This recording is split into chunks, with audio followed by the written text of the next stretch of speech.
இன்றைக்கி வந்து துளசி தூதுவளையை வச்சு நம்ம சூப் பண்ண போகிறோம். இதை பாருங்கள், துளசி தெரியுதுங்களா, முள்ளு முள்ளாக இருக்குது.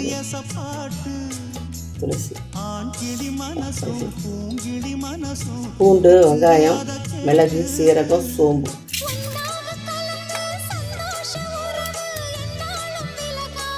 பாருங்க, தூதுவளை, வெங்காயம், பூண்டு, மிளகு, சீரகம் எல்லாத்தையும் போட்டுக்கலாம். எல்லாத்தையும்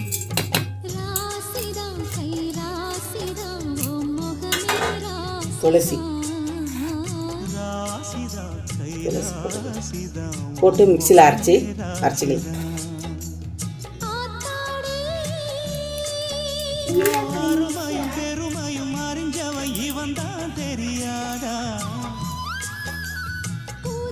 பாருங்கள், மிக்சியில் அரைச்சாச்சு. மஞ்சாத்தூள் கொஞ்சோடு லைட்டாக கரம் மசாலா, வாசனையாக இருக்கும். பசங்க சாப்பிட விரும்பி. ஸ்டவ் பற்ற வச்சு தண்ணி கொதிச்சுருக்கு. இப்போது இதில் போட்டுக்கலாம், இதை அரைச்சிடலாம்.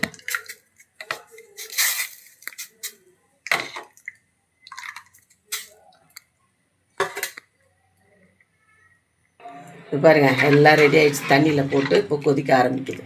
பாருங்கள் எப்படி இருக்குது பாருங்கள், சூப்பராக. மிளகு, சோம்பு, சீரகம், தூதுவளை, துளசி எல்லாம் போட்டு இப்போ சூப்பு ரெடி ஆகுது. கொஞ்சம் உப்பு போட்டுக்கலாம், தேவையான அளவு உப்பு சூப்புக்கு.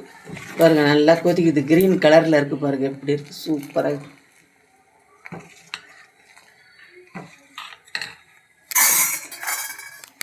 இப்போ காஞ்ச மாவு கரைச்சி ஊற்றிக்கலாம். அதில் இப்போ காஞ்ச மாவு கரைச்சி கொஞ்சம் ஊற்றிக்கலாம். திக்னஸ்ஸுக்கு டேஸ்ட்டாகவும் இருக்கும். பசங்க நல்லா விரும்பியும் குடிப்பாங்க.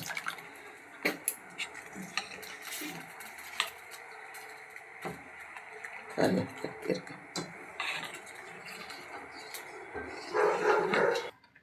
Soup ready. அவ்வளோதான் ஃப்ரெண்ட்ஸ். பாருங்கள், அடி கட்டியாச்சு.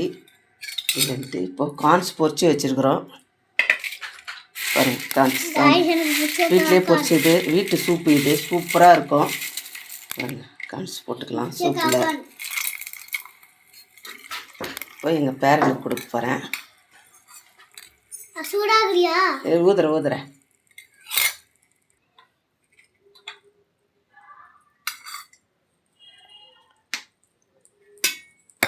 இது பாருங்கள், என் பேரன் சாப்பிட போகிறேன். பாரு எப்படி இருக்குதுன்னு. என்ன எப்படி இருக்குது? சூப்பராக இருக்கா?